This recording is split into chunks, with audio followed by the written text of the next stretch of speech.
চাচা টুপি কিনবেন 10 টাকা দিয়ে? দেন হ্যাঁ, দেন এটা কি বিক্রি করেন? মুরগি দেন 10 টাকা দেন। নামাজের লেখা বাবার জিনিস এটা। বিক্রি করতেছি, কেউ নেয় না বুঝছেন। হ্যাঁ ঠিক আছে। টুপি তো অবহেলিত জিনিস, না। কেউ নিতে চায় না। এই জিনিসটা লগে যাইবো।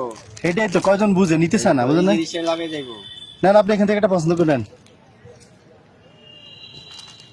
হ্যাঁ, শর্ত হইলো পরে দেখাইতে হবে, হ্যাঁ পড়তে হবে এখন।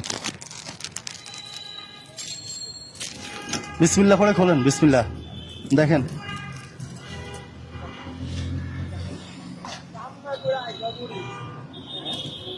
হ্যাঁ কি এটা? টাকা 500 এটা আপনার হাদিয়া। এটা। হ্যাঁ, 10 টাকা টুপি আল্লাহ পাঠাইছে আপনার জন্য। আলহামদুলিল্লাহ।